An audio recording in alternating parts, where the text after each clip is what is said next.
This podcast contains discussions about sensitive topics, including mental health, alcohol and substance use, as well as suicide. It may also include strong language. The viewpoints expressed by guests do not necessarily reflect the opinions of the hosts. Listener discretion is advised. If you or someone you know needs support, please reach out to a trusted professional or a helpline. Welcome to Twist the Throttle, the podcast where we crank open the throttle on life's toughest rides. From mental health struggles to life on two wheels. We're here to have real, raw, unscripted conversations that break the stigma and help you navigate the road ahead. So grab your helmet, hit the road with us, and remember, it's still okay to pump the brakes. Together, we're shifting gears on mental health. Here's your hosts, Ambo and the Prez.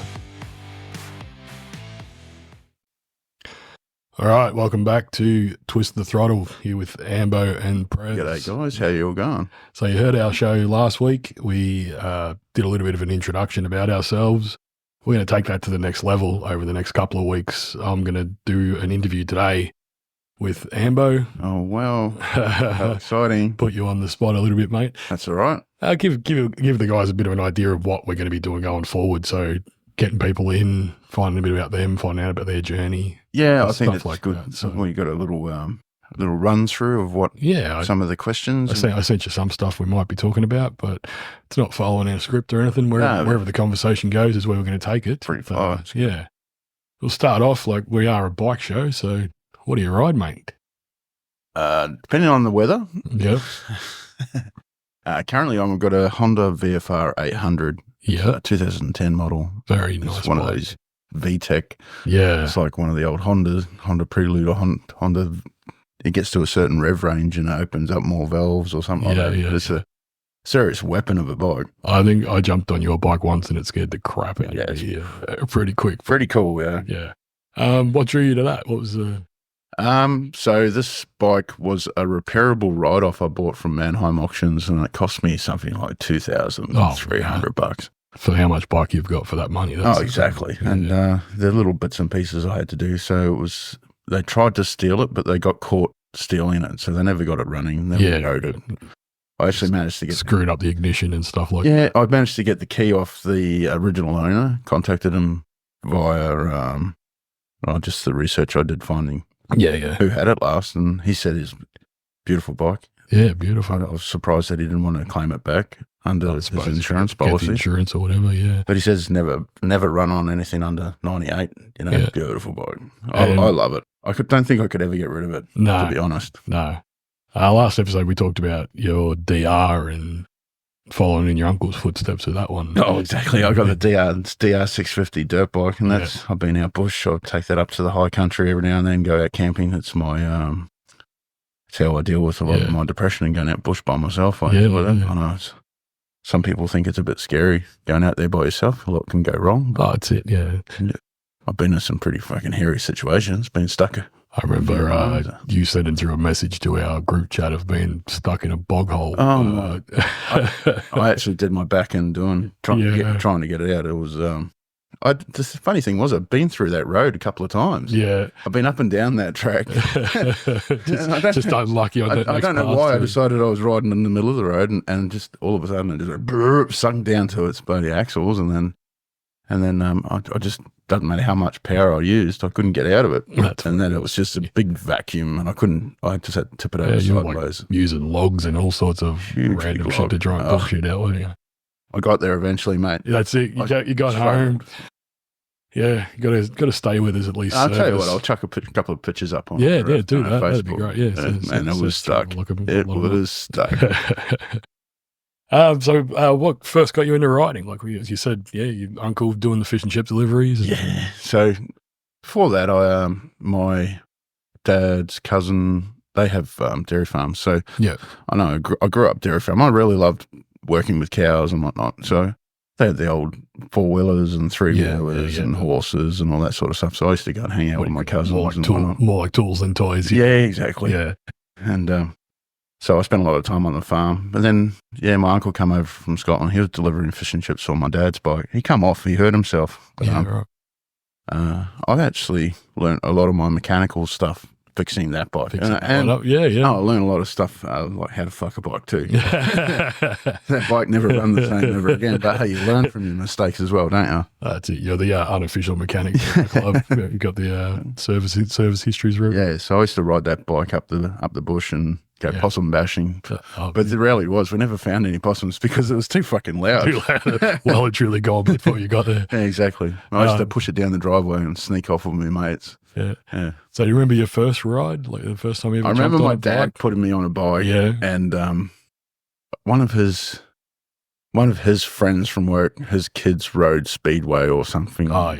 Maybe motocross. They had little speedway flat track type bikes. Maybe flat track. Yeah. I can't quite remember, but I remember being put on it at a young age and just full throttled it through the fence. I think we've all got a similar story. Of all the rides you've done, do you have a favourite ride destination or somewhere you like to go?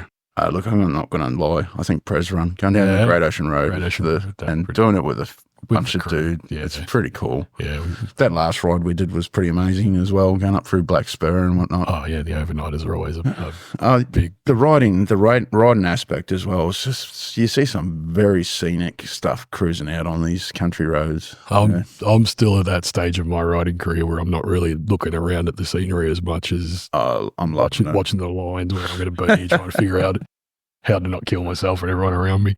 But yeah, no, you're a hell of a rider when it comes to our group. Well, I thought I was pretty good. Yeah. Then along came Dyson. We've since met someone who passed me on his back wheel going around a corner, and I just went, well, fuck, that guy. Yeah, and he's full lean going around corners and pointing out obstacles to me as I'm following behind him at, pretty fair rate of knots as well. I think we're going to get Dice on the show in the next couple of weeks. I think he's pretty good. He's pretty keen as well.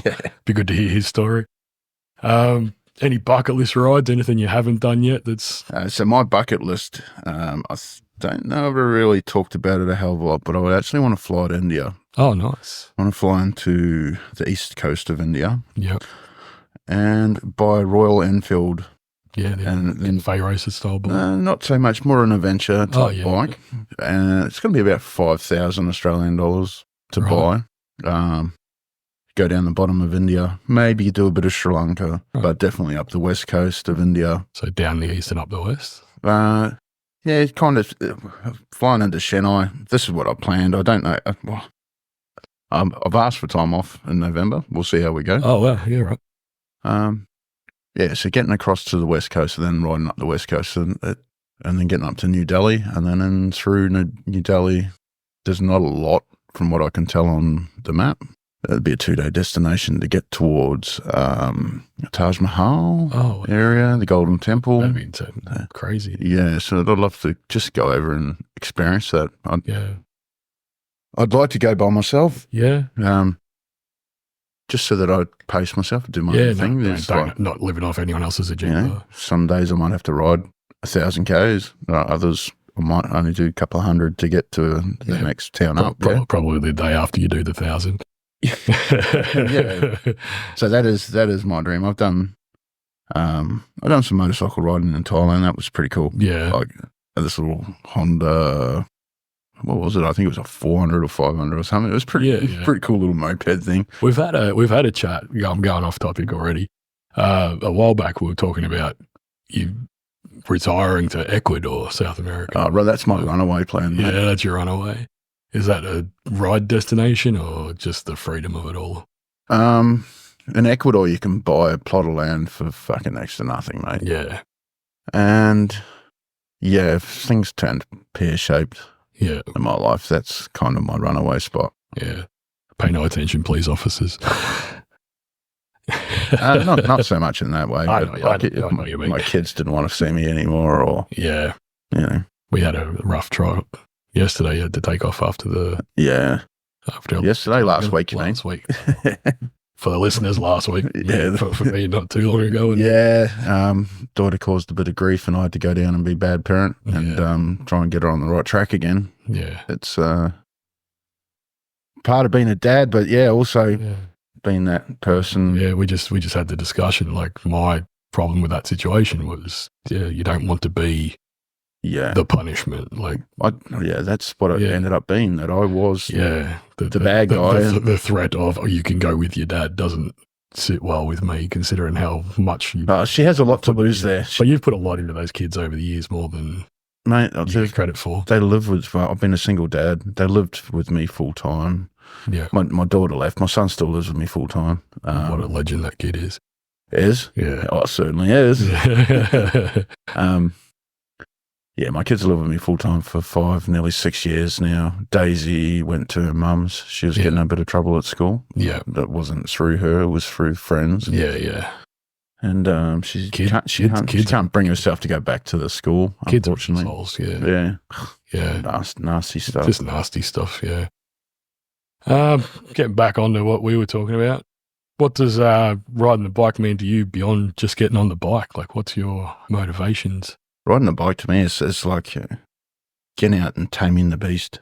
Yeah, it's a bit of the both. Bit of a mental escape. Yeah, it is. I'm the beast at times, but the motorbike can be the beast as well. Yeah, and you can just kind of lose yourself in the nothingness of cruising, or you can have the music banging away, and it's just amazing. I just love being on the motorbike. I forget about it sometimes. Like, I might be too busy and I don't get on the bike for a couple of weeks, and then I jump on the bike again, and it's like, geez, I should have been on the bike. That fixed it. Yeah, that's what I needed. Yeah, no, I fully get that. The bike community, we've got a pretty good club. We've worked hard. You were one of the original members. you rang me up, said, I've got this idea. I want to start a club.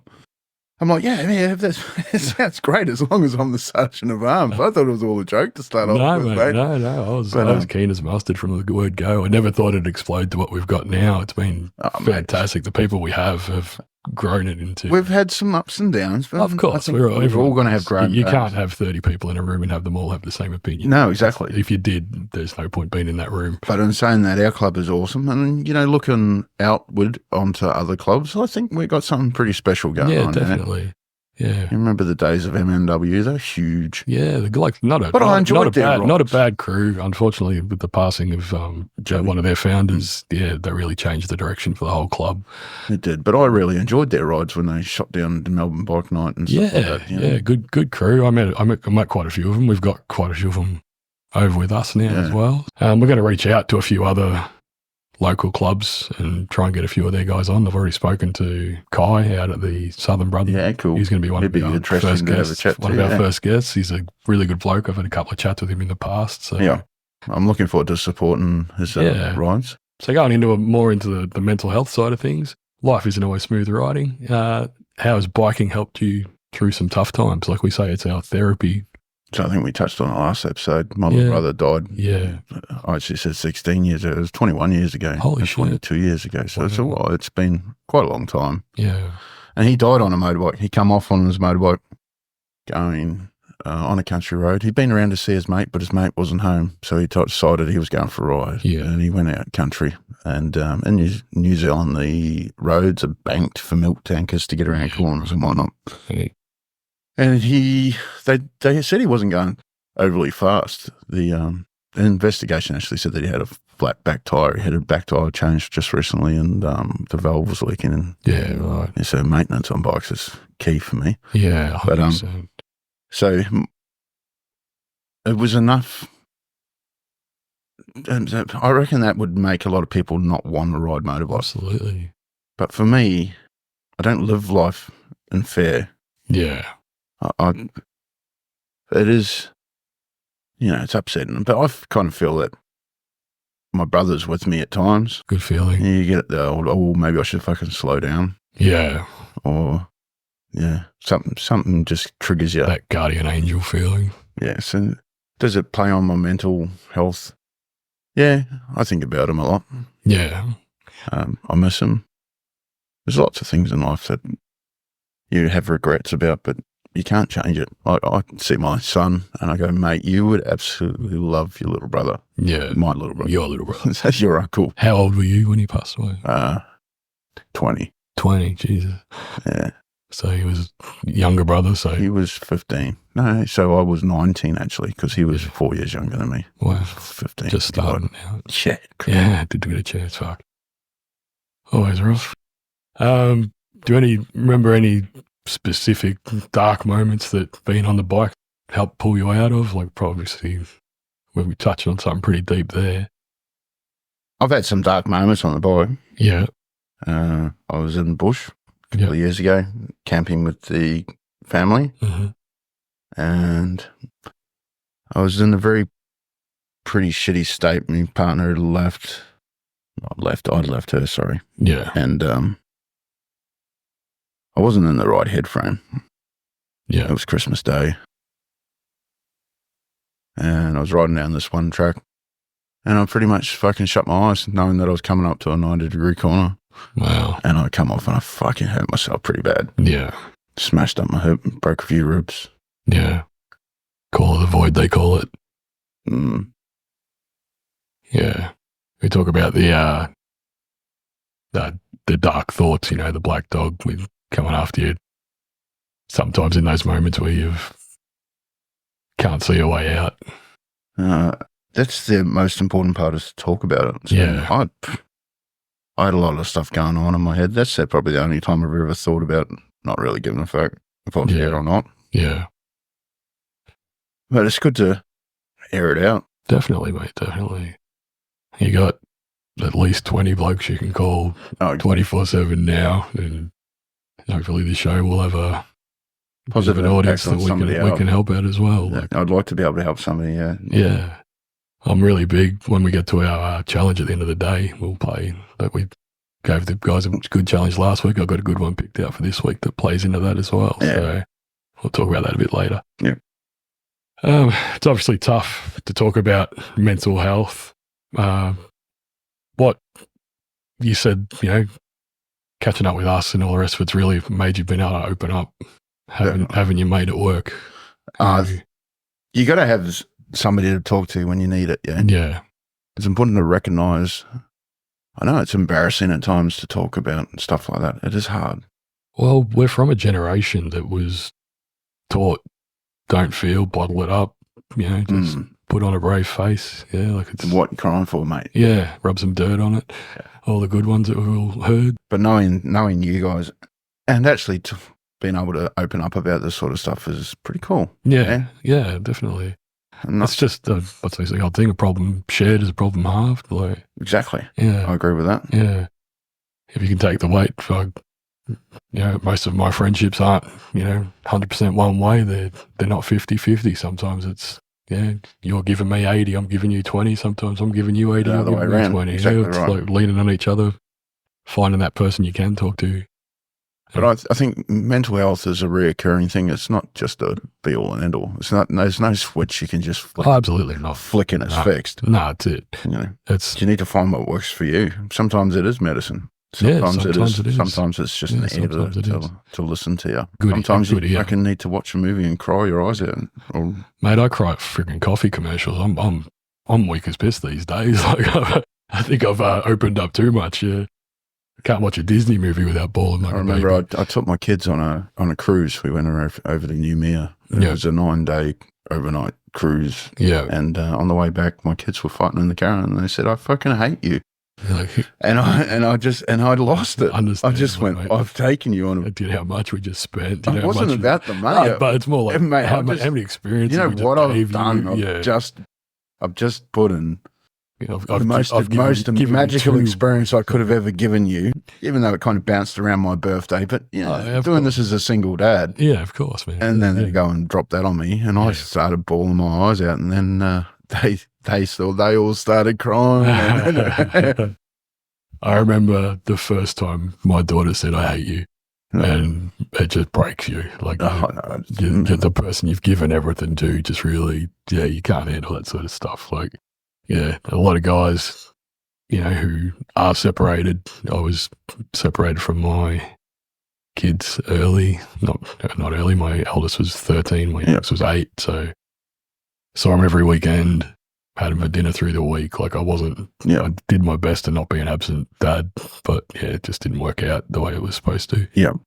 And yeah, I remember the first big fight I had with my eldest daughter was lucky I had the bike. It was like jumped on the bike and gave it everything it had to get. I'm really trying my best not to mess up my fucking kids, yeah.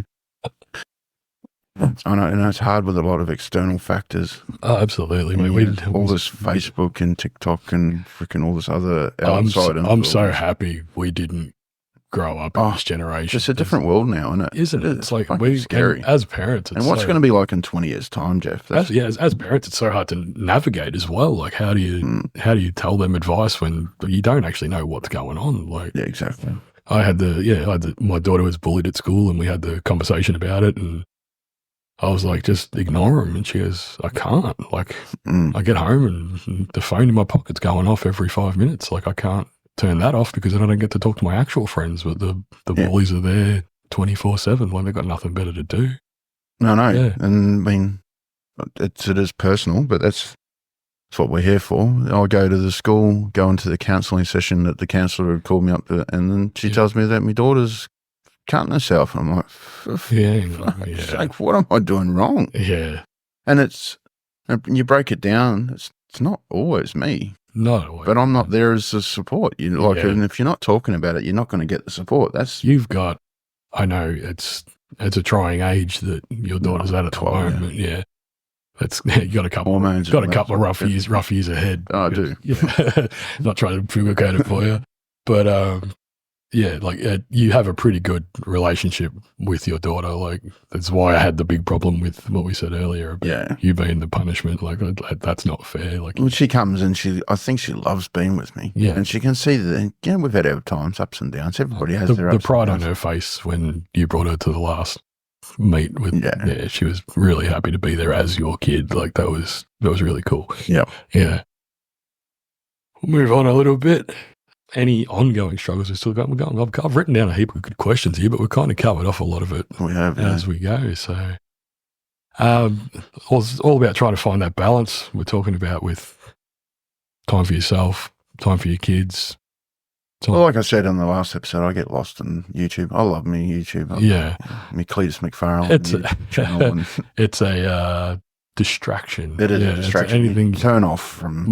That's me with video games. Yeah, like I sit down on the couch, I can actually achieve something without moving more than my thumbs. Yeah, it's that false feeling of accomplishment where I haven't actually done anything, but hey, look, the score went up, so I'm good. Yeah, it's a whole industry based on that risk reward. I do actually want to get into a bit of fitness, but it's hard because I want to drag my son along as well. Because we're both not the fittest people in the world. Yeah. But he's too young to join gyms, so we need to be just walking and stuff, mate. Like, it's stuff you can do. We're going to have to figure something out. Yeah. Because this unhealthy lifestyle is not doing too good for us. For either of us. Yeah. Yeah. We eat a lot of Maccas and Hungry Jack's because it's convenient. Just roll up to the drive-through window and go. Pay the money and you get your food. You can sit in the car if you need it, if you want it.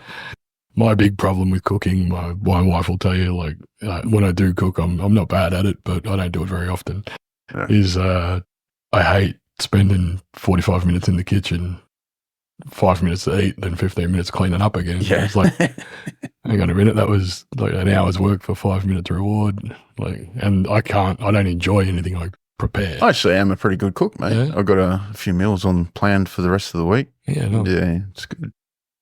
Parmas, I do the Parmas. Are you a take your lunch to work guy? Or No. Because I'm terrible at remembering to get up, go to the fridge part. I normally get up, dress straight out the door, because I'm normally running late. Yeah. Starting at 4 a.m. I was going to say you start before the sun comes up. So. Yeah, starting at 4 a.m. doesn't do a lot for the getting ready stuff. But how do you balance the freedom of riding with life's responsibilities? And has it taught you anything about managing stress or anything in other relationships outside of the bike? So you definitely have to learn how to balance life and motorcycles. Yeah, definitely. And in saying that, I've got a good life insurance policy just in case. You never know. That's the last thing I want to talk about, really. But but if something did happen, no, look, it's the stuff that we don't want to talk about that we need to talk about on this type of podcast. Yeah, exactly. I don't have life insurance. I just pulled all my money out of my industry super fund to buy houses. Like I've tried to. You're setting yourself up for the future though, mate. I'm setting my kids up. Yep. Yeah, I'm going to be doing it tough for the next few years to make sure they're looked after. But there is a plan. Yeah, but there is a plan. Like hopefully, if I can be a bit more disciplined, I'll be able to retire a bit earlier, but we'll see how that goes. Not that great at the moment because it's still all up in the air, but I won't get into that. We'll work towards something, This is a big one. The big thing for what we're going to try and do for this show is what advice would you give with someone who's struggling with their mental health? Buy a motorbike? No, not necessarily. It is a good release. So you got to find that person to talk to. Yeah. You got to drop the guard down because you do need to talk to somebody. Yeah. You need that first person to go, I'm not feeling very good. And it might not be the person you think either. And it could be a doctor. You can go and talk to a doctor. Yeah. You've got all these helplines as well, mate. Yeah. I've called the parenting helpline. Yeah. When I found out about my daughter cutting herself. And they gave me steps to talk to her about it. How to bring it up. Because that's where I was struggling. I didn't know where to start, how to approach it. Yeah, you don't want to walk in. Should I? What the fuck? Like, should I hide all the knives in the house? Should I? Yeah. What should I? I didn't know what to do. Yeah. Never experienced it before. I spoke to you about it, but I've gone through it. I didn't want to go openly and tell everybody what's going on. My daughter went through that for a few years. I think I told her to reach out to your daughter as well. Yeah. Try and have a chat. Yeah. Finding that one person to talk to. Yeah. Be your mum and dad. Yeah. I don't know. I love my parents. They have a very short memory. They don't remember a lot of the shit they fucking did to me. I was trying to talk to mum about this one time. Yeah. It was just recently because Daisy, had her troubles and I spoke to her and I'd done something very similar. But she said, I don't remember that. I said, fuck. Yeah, well, I do. Core memory for me, Mum. Thanks for that. Yeah. We have those moments all the time. My family's notoriously bad memory. It's probably the ADHD through all of us, but they grew up through the 60s and 70s. I'm guessing they had a bit of a... Well, I don't know. Dad's ex-Navy. Probably not. Probably not. He's a very proper man, your father. I do like the guy. A lot like me, gentle giant. Yeah. Giant's right. I think he's taller than you, isn't he? No, I'm a bit taller than him. My little brother was 6'7". Jesus. He was a giant. Wow. And he actually had the Gentle John, they called him. Yeah, right. Little John. I'm the smallest in my dad's side of the family, like 6 foot short. Like my grandfather was nearly 7 foot. Wow. My dad was like 6'2", 6'3". Yeah, but like generation by generation. We get shorter and shorter. And my mum comes up to about my armpit, so. I think my kids are going to be in the middle of the road. Daisy's pretty tall, as is. Daisy's going to be a supermodel, mate. She stops dyeing her bloody hair black. You're listening, Daisy. We all love you. We do. Yeah. If you could go back and talk to yourself as a young bloke, knowing what you've got coming up in your life, about getting yourself through those hard times, what do you think you'd say? Drugs aren't the answer. Yeah. Talk to somebody. Don't waste your money. Yeah. Alcohol is not the answer. Definitely. Think with the big head, not the little one. Best advice for any of us, I think. Still having that problem. Get you into more trouble than it gets you out of, that's for sure. All right, we've had a pretty good run through here so far. We'll start wrapping things up a bit, but not quite yet. One thing about the biking community you wish more people understood about our people? Okay, so the biking community, as in what we're a part of? What we're a part of overall. Is the social motorcycle club. We're the social side of things. We're not the 1%ers. We don't have all the rules. We do have rules. So we're all about community, really. Yeah. reaching out and helping one another. We're being there for one another. Yeah. We all support different causes. I mean, we chose breast cancer awareness. Oh. You got riders with the men's mental health ride. We've got a couple of good rides coming up. It's raising money for charity and other ways. Yeah. I'm very proud of what we are now. What Definitely we've become. Definitely from where we started. So where we're going. To the vision. We're all on the same pages. We've got an amazing charity committee now. Yeah. And they're doing amazing things. The work they put into the last breast cancer awareness ride, I think. It's not all about us though. We raised $4,000, I think, the total number at the end of it, with the extra after the fact. Yeah. That was a really good day. Yeah. I'm pretty sure that's going to be a pretty massive one next year, buddy. Yeah, no, it's going to be I'm looking forward to it. Hopefully I'll be on the bike and not in the backup truck this time. Yeah. That's it.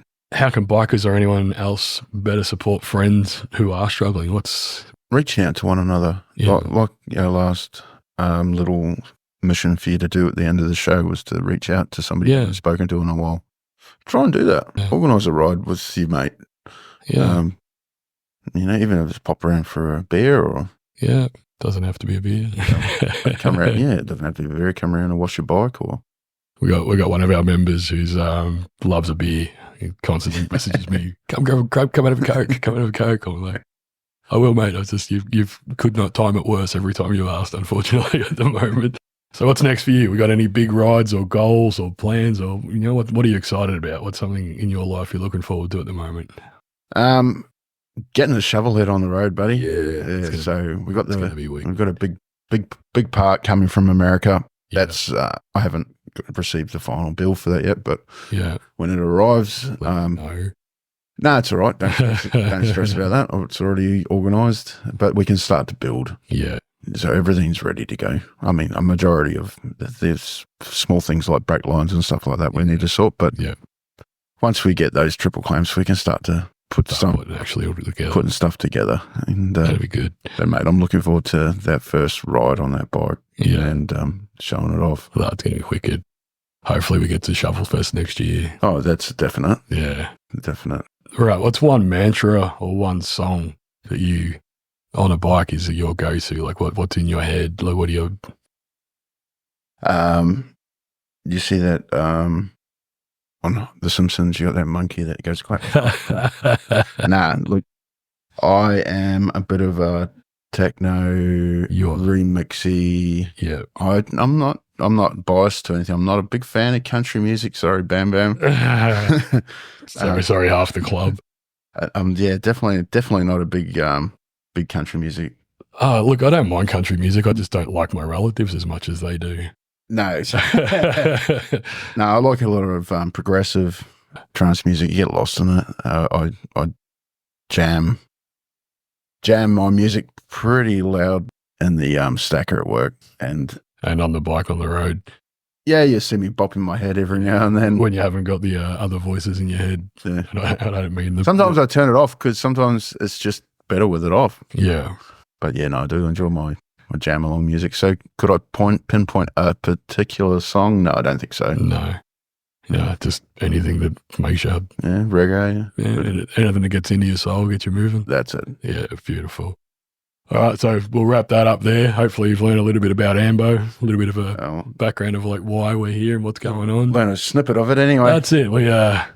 They said I had a bit of I say at the start of the intro, not scripted, but I did write out a couple of questions just so we didn't. And I wrote a few answers and I didn't even look at them. That's good. It was good. I was happy with it. You happy with that? I'm happy, mate. Beautiful. Yeah. All right. So I mentioned our challenge last week was to reach out to someone in your phone. This week we've kind of brushed on it. We're going to do pay it forward.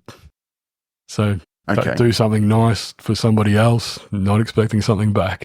Okay. Either, if you can be done. Yeah, easy enough to buy someone a coffee, pay for their meal behind you, whatever, something silly like that, or it doesn't even have to be that. You're mowing your lawn. Bring your neighbour's bin in for him. Exactly. Do something small. You mow your lawn, you mow the next door neighbour's front lawn as well, or something silly like that. Absolutely. You can find something that doesn't affect or cost you money. Not for a thank you. Yeah. Not for any reason other than just be the change That's a good balance. Be the change you want to see in the world. Happy with that, mate? I am. All right, guys. We'll see you again next week. Thanks for listening. Thanks for riding with us today on Twist the Throttle. If you enjoyed the ride, don't forget to subscribe, leave a review, and share it with your crew. Remember, no matter how tough the road gets, you're never riding alone. Stay safe, stay open, and catch you on the next ride. Keep that throttle twisted.